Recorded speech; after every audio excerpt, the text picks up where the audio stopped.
खुदावंद के ज़िंदा पाक कलाम में से आज हम मरकस 7 बाब उसकी 6 से 9 आयात पढ़ेंगे। उसने उनसे कहा, यशायाह ने तुम रियाकारों के हक में क्या खूब नबूवत की, जैसा कि लिखा है, ये लोग होंठों से तो मेरी ताज़ीम करते हैं, लेकिन इनके दिल मुझसे दूर हैं, और ये बेफ़ायदा मेरी परस्तिश करते हैं, क्योंकि इंसानी अहकाम की तालीम देते हैं। तुम खुदा के हुक्म को तर्क करके आदमियों की रवायत को कायम रखते हो। और उसने उनसे कहा, तुम अपनी रवायत को मानने के लिए खुदा के हुक्म को बिल्कुल रद्द कर देते हो। आमीन। I will read in English as well, Mark 7 from verse 6 to 9.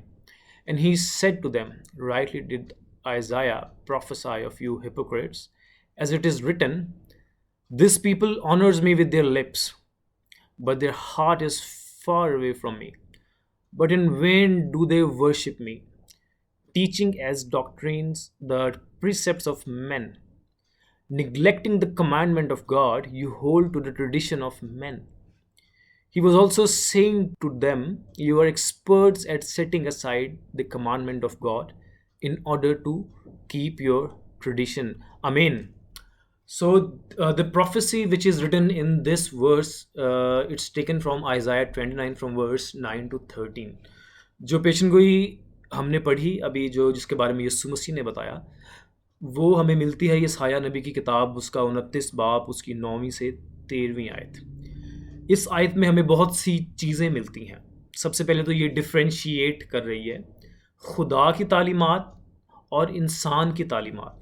यीशु मसीह सबसे पहले क्या प्रोक्लेम कर रहे हैं? सबसे पहले वो किस चीज़ के बारे में बता रहे हैं? पेशन गोई के बारे में, और उसके बाद उसकी तकमील के बारे में बता रहे हैं। ठीक है, सो यहाँ पे हमें एक पैटर्न मिलता है कि जीसस सबसे पहले प्रोफेसी बता रहे हैं, उसके बाद उसकी तकमील बता रहे हैं। Jesus is actually testifying about its fulfilment as well.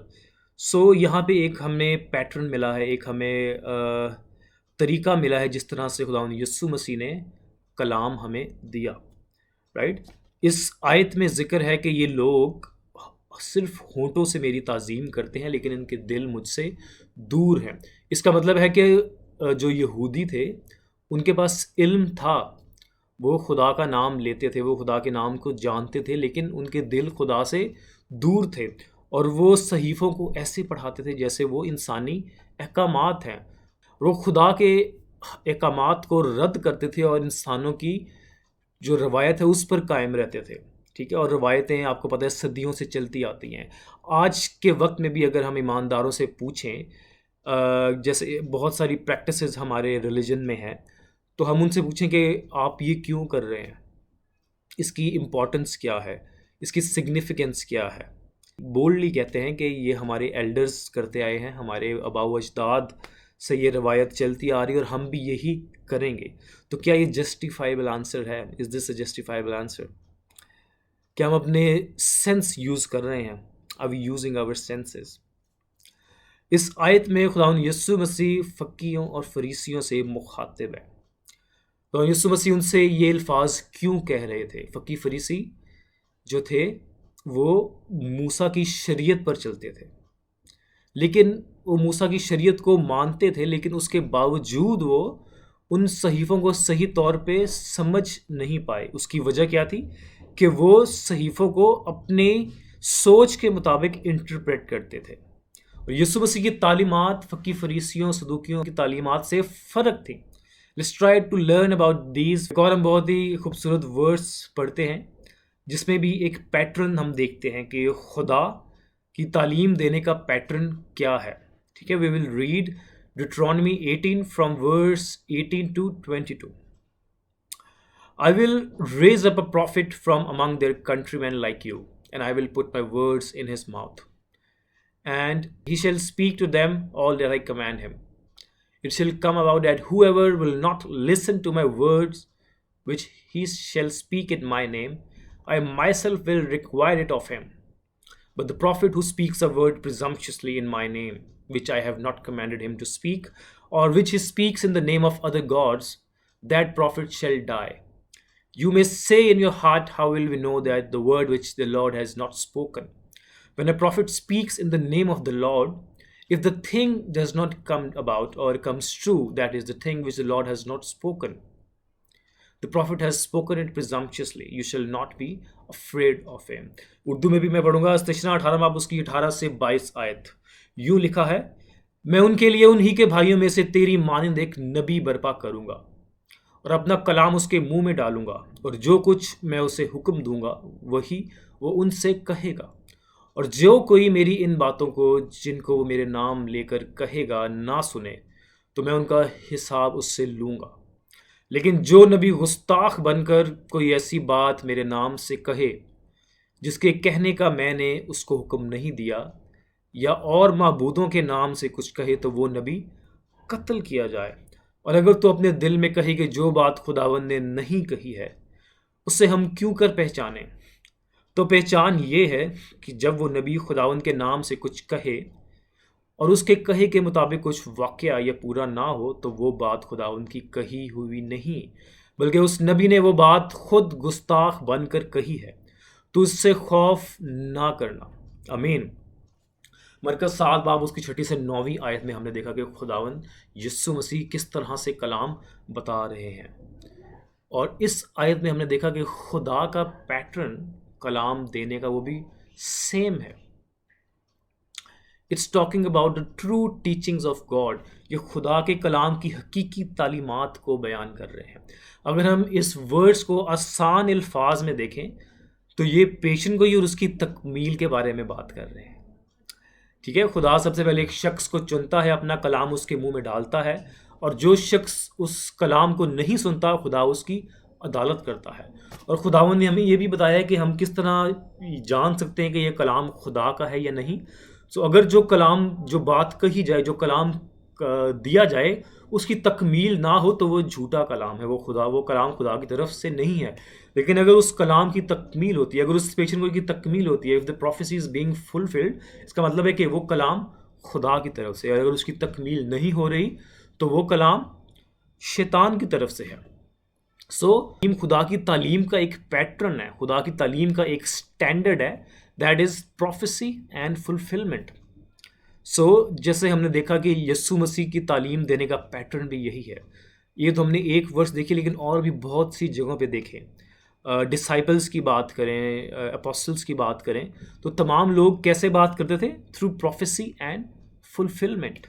ठीक है, सो हमें यहाँ तक हमें पता चला कि खुदा की टीच करने का मेथड क्या है? Prophecy and fulfilment. ठीक है, सो जो यहूदी थे, जो ज्यूज थे, they were the teachers of law. वो शरीयत, मूसा की शरीयत पढ़ाते थे, लेकिन उसके बावजूद वो खुदावंद यीशु मसीह को ना पहचान पाए। उसकी रीज़न ये थी कि वो रूहानी तौर पे अंधे थे, उनके दिल खुदावंद से दूर थे, वो खुदा से मोहब्बत नहीं करते थे। उनके पास खुदा के कलाम का इल्म था, लेकिन वो उसकी इंटरप्रिटेशन, वो उसकी तशरी इंसानों के तौर पे करते थे। वो अपनी डॉक्ट्रिन्स पढ़ाते थे। वो खुदा के कलाम पे कभी ईमान नहीं लेके आए, ना ही उस पर कभी अमल किया। इसी वजह से वो पेशन गोइयों को तो जानते थे, लेकिन उसकी तकमील को वो जान नहीं पाए।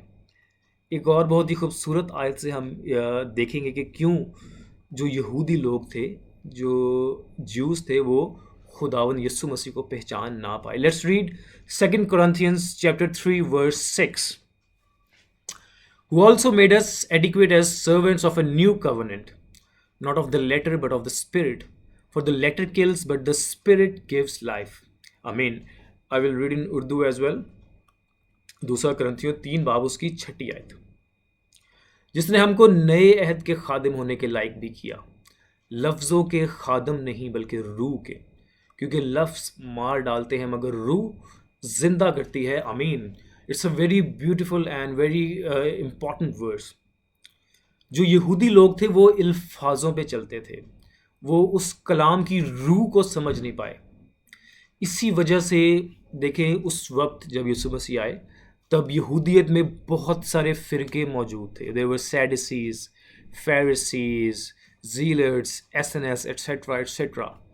ठीक है, तो वो तमाम फ़िरके क्यों बने? क्योंकि वो खुदा के कलाम को इंसानी सोच से समझते थे। वो सिर्फ जो कलाम में लिखा था, अल्फाज जो लिखे थे, उस पर चलते थे। तो उसकी बेस पे उन्होंने अपनी अपनी ट्रांसलेशंस बनाई। अगर वो खुदा के कलाम की रूह को समझते कि खुदा वाकई में क्या कहना चाह रहा है, तो वो खुदावन यीशु मसीह को एक्सेप्ट करते एज सेवियर। लेकिन फक्की फरीसियों ने उस नूर को रद्द किया। ठीक है। सो अगर वो खुदावन यीशु मसीह को अपना निजात दहिंदा कबूल करते और ईमान लेकर आते, तो वो निजात हासिल कर सकते थे। एक और बहुत ही खूबसूरत वर्स पढ़ेंगे, Psalm 119 verse 130. The unfolding of your words gives light. It gives understanding to the simple. ज़बूर 119 उसकी 130वीं आयत। तेरी बातों की तशरीह नूर बख्शती है, वो सादा दिलों को अक्लमंद बनाती है। आमीन। तेरी बातों की तशरीह का क्या मतलब है? The unfolding of your words gives light. So खुदा के कलाम की जब तशरीह करते हैं तो वो नूर बख्शती है। इसका मतलब है जो लोग खुदा के कलाम को समझते हैं वो तारीकी से निकल कर रोशनी में आते हैं, नूर में आते हैं। वो लोग जो खुदा के कलाम को समझते हैं वो देखना शुरू हो जाते हैं, वो रूहानी तौर पे देख सकते हैं। लेकिन जो नहीं देख सकते वो अंधेरे में रहते हैं। They are unable to see and unable to comprehend. एक एग्जाम्पल अगर मैं यहाँ पे दूँ तो ओल्ड टेस्टामेंट में बर्रे का जिक्र है। No one knew who it was. कोई नहीं जानता था कि ये बर्रा कौन है। लेकिन आज हम जानते हैं कि वो बर्रा दर हकीकत खुदावन यीशु मसीह थे। सबसे पहले इस चीज़ की शहादत किसने दी? यूहन्ना बपतिस्मा देने वाले ने। अगर हम यूहन्ना पहला बाब उसकी 29वीं आयत पढ़ें, if you read John 1 verse 29, it clearly says that John the Baptist was testifying about Jesus, that he is the Lamb of God. यूहन्ना बपतिस्मा देने वाले ने सबसे पहले खुदा यीशु मसीह के बारे में इकरार किया और उसके बारे में टेस्टिमनी दी कि ये खुदा का बर्रा है जो जहाँ के गुनाह उठा ले जाता है। तो यूहन्ना बपतिस्मा देने वाले ने किस तरह से खुदा उनको रिकग्नाइज़ किया, किस तरह वो खुदा उनको पहचाना? He recognized Jesus by the guidance of the Holy Spirit. वो खुदा के कलाम को जानता था, वो पेशन गोइयों को जानता था और उसने उसकी तकमील को भी देखा। लेकिन by the guidance of the Holy Spirit, वो इंसानी तालीमात पे अमल नहीं करता था। He was not following the teachings of men. वो खुदा के सच्चे कलाम पर अमल करता था। वो खुदा के कलाम को दर हकीकत देख भी पाया। हकीकी तौर पे यूहन्ना बपतिस्मा देने वाले ने यीशु मसीह को देखा और उनके बारे में टेस्टिफाई किया कि ये खुदा का बर्रा है। सो जो यहूदी लोग थे उन्होंने उस नूर को कबूल ना किया, इसलिए वो लोग तारीकी में रहे और तारीकी में हम देख नहीं सकते। जो लोग तारीकी में चलते हैं वो लोग देख नहीं सकते, लेकिन जो लोग नूर में चलते हैं वो लोग देख सकते हैं रूहानी तौर पे। ठीक है। एक और वर्स पढ़ेंगे हम। We will read 1 Corinthians chapter 2 from verse 6 to 9. Yet we do speak wisdom among those who are mature, a wisdom, however, not of this age, nor of the rulers of this age who are passing away. But we speak God's wisdom in a mystery, the hidden wisdom which God predestined before the ages to our glory. The wisdom which none of the rulers of this age has understood. For if they had understood it, they would not have crucified the Lord of glory. But just as it is written, things which eye has not seen and ear has not heard, and which have not entered the heart of man, all that God has prepared for those who love him. Urdu में भी पढ़ूंगा मैं। पहला करंथियों 2 बाब उसकी 6 से 9 आयत। फिर भी कामिलों में हम हिकमत की बातें कहते हैं, लेकिन इस जहां की और इस जहां के नीस्त होने वाले सरदारों की हिकमत नहीं, बल्कि हम खुदा की वो पोशीदा हिकमत भेद के तौर पे बयान करते हैं जो खुदा ने जहां के शुरू से पेशतर हमारे जलाल के वास्ते मुकर्रर की थी, जिसे इस जहां के सरदारों में से किसी ने ना समझा, क्योंकि अगर समझते तो जलाल के खुदावंद को मसलूब ना करते।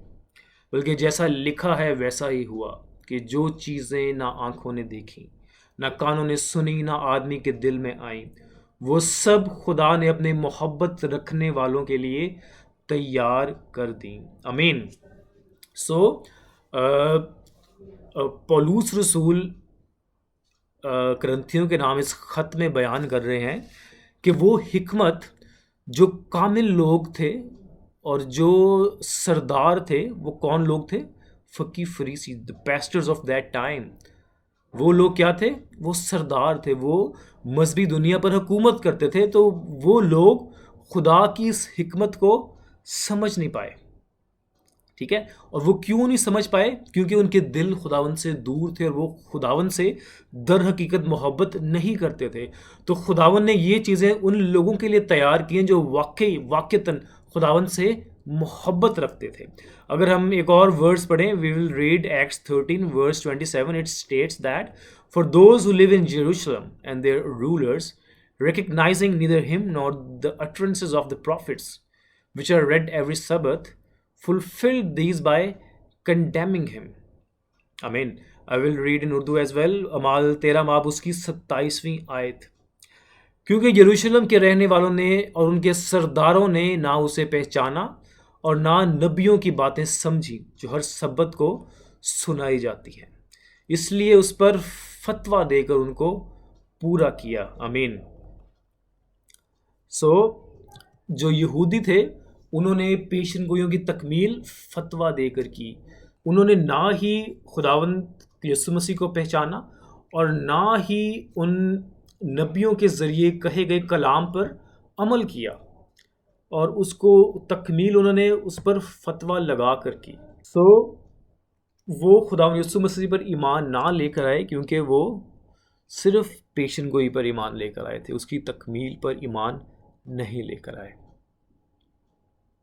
वो खुदावन से मोहब्बत नहीं करते थे। अगर वो खुदावन से मोहब्बत करते तो खुदावन ने जिसको भेजा था वो उसकी बात ज़रूर सुनते। सो आज हमने बहुत सारी वर्सेस देखी, we have looked into lot many verses today, लेकिन उसमें हमें क्या चीज़ें कॉमन मिलती हैं? We have seen the pattern. एक पैटर्न हमें मिलता है throughout the Bible. This pattern is very common throughout the Bible, from the Old Testament to the New Testament. नए अहदनामे से लेकर पुराने अहदनामे तक पैटर्न एक ही है, पेशन गोई और तकमील, प्रोफेसी एंड फुलफिलमेंट। ये हमारे लिए सबसे इम्पॉर्टेंट है। हमारे लिए प्रोफेसीज और उनकी फुलफिलमेंट बहुत इम्पॉर्टेंट है। ओल्ड टेस्टामेंट की जो फुलफिलमेंट्स हैं, they are written in the New Testament. खुदावंद का जो भेद है, जो पुराना अहदनामा था वो एक भेद था, लेकिन जब यीशु मसीह आए तो वो भेद क्या हुआ? रिवील हुआ, उसका इंकशाफ हुआ कि वो जो पुराने अहदनामे में जिसका जिक्र है वो कौन है? वो खुदावंद यीशु मसीह है। इसी तरह नए अहदनामे की पेशन गोइयाँ भी हमारे पास हैं, और नए अहदनामे की पेशन गोइयाँ 4 अनाजील में भी मौजूद हैं और मुकाशफा की किताब में भी मौजूद हैं। सो हमें हमारा ये लेसन पढ़ने का मकसद क्या था? हमें ये जो चीज़ें हमने आज देखी हैं, इसका मकसद ये है कि हम जो आने वाली पेशन गोइयाँ हैं उनके बारे में सीखें, ताकि जब खुदावंद यीशु मसीह दूसरी बार आएँ तो हम तैयार रहें, हम उनको पहचान पाएँ। हम भी उन फ़कीह फरीसियों की तरह ना बनें कि जो तारीकी में रहें, लेकिन हम क्या बने? हम नूर के फ़र्जंद बने। हम वो हकीकी नूर हासिल करें और उन पेशन गोइयों की तकमील जब हो उसको जान सकें, क्योंकि हम नए अहद के फ़र्जंद हैं। हम नए अहद के फ़र्जंद हैं। आप जानते हैं बाइबल की जो 2 डिवीज़न्स हैं, Old testament and new testament, नया पुराना अहदनामा और नया अहदनामा। सो पुराना अहद क्या था और नया अहद क्या है, हम उसके बारे में भी देखेंगे। ठीक है, ये न्यू कवनेंट क्या है? What is this new covenant? Old covenant क्या था? हम ये तमाम चीज़ें सीखेंगे और खुदावंद के फजल से, खुदावंद के पाक कलाम में हम बढ़ते चले जाएंगे। अगर आपको कोई क्वेश्चन हो आज के वीडियो में तो आप पूछ सकते हैं मेरे से कमेंट्स में।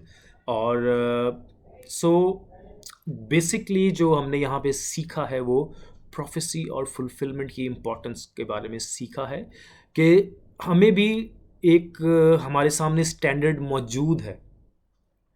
अगर हमें कोई प्रोफेसी और फुलफिलमेंट के मुताबिक नहीं पढ़ाता तो हमें चेक करना चाहिए कि either this person is speaking the truth और नॉट, क्योंकि थ्रू आउट द बाइबल हमें पेशन गोइयाँ और उसकी तकमील मिलती है।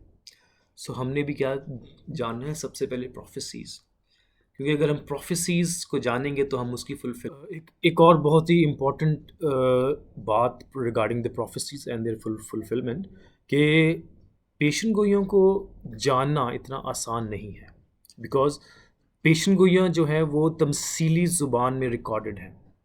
वो भेद के तौर पे खुदावंद के कलाम में बयान है। खुदावंद यीशु मसीह की आमद से पहले, from before the first coming of Jesus, it was very difficult to recognize Jesus, क्योंकि सिर्फ ओल्ड टेस्टामेंट मौजूद था और ओल्ड टेस्टामेंट में जीसस का नाम एक दफ़ा भी मौजूद नहीं था। चूँकि पुराने अहदनामे में खुदावंद यीशु मसीह का नाम एज सच नहीं लिखा गया, तो लोगों ने किस तरह से पहचाना कि ये खुदावंद यीशु मसीह है। पेशन गोइयों की तकमील को पहचानना इतना आसान काम नहीं है। बहुत कम लोग हैं जो जान पाते हैं और पहचान पाते हैं कि ये पेशन गोई की तकमील है। सो आई होप कि आज हमने जो पेशन गोई और तकमील के बारे में देखा, आप लोगों को इसके बारे में समझ आया होगा। और प्रोफेसी और फुलफिलमेंट हमारे लिए स्टैंडर्ड है। खुदा के कलाम में स्टैंडर्ड दिया गया है, वो प्रोफेसी और फुलफिलमेंट का है। सो हमने भी ये देखना है कि क्या हम प्रोफेसीज जानते हैं, क्या हम फुलफिलमेंट्स जानते हैं। Old Testament is already fulfilled, few prophecies are left, चंद पेशन गोइयाँ रहती हैं। लेकिन हमारे लिए जो इम्पॉर्टेंट है वो रेवलेशन है, the book of revelation, which is the prophecies of the New testament.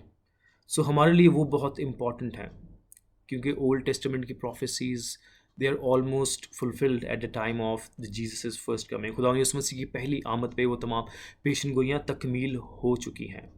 लेकिन हमारे लिए जो आज का दौर है, आज का जो वक्त है, उसमें हमें नए अहदनामे की पेशन गोइयों का जानना भी बेहद ज़रूरी है। In the 4 gospels and the book of revelation the prophecies are written. So हमें उन पेशन गोइयों के बारे में जानना है, ठीक है। सो हम खुदावंद से दुआ करेंगे कि खुदावंद हमें देखने वाली आँखें, सुनने वाले कान और समझने वाला दिल अता करे, ताकि हम खुदा के कलाम को हकीकी तौर पे जान सकें और खुदावंद ने जिन बरक़ात का वादा किया है वो हम हासिल कर सकें। ख़त्म करने से पहले मैं I want to give you one more verse. It's a very important verse and it clearly describes the standard of teaching, the standard of the word of God. Isaiah chapter 8 verse 20. To the law and to the testimony, if they do not speak according to this word, it is because they have no dawn. Amen. यसाया 8 बाब उसकी 20 आयत। शरीयत और शहादत पर नज़र कर, अगर वो इस कलाम के मुताबिक ना बोलें तो उनके लिए सुबह ना होगी। अमीन। सो इस वर्ड्स में एक साफ साफ बयान किया गया है कि हमें किस पर नज़र करनी है, शरीयत और शहादत पर। शरीयत was the law of Moses and the Old Testament was शरीयत and the testimony was its fulfilment, right. So हमें क्या करना है, शरीयत और शहादत दोनों पर नज़र करनी है। सो खुदावंद का ये पैटर्न है। अगर हम ज़बूर 119 देखें तो उसके आगाज़ में भी यही लिखा हुआ है कि हमने शरीयत भी देखनी है और शहादत भी, ठीक है। सो ये दो चीज़ें हमारे लिए बहुत इम्पॉर्टेंट हैं। जब भी हम खुदा का कलाम देखें तो हमने खुदा के कलाम को पेशन गोई और उसके तकमील के तौर पे देखना है। Thank you so much for watching. God bless you all.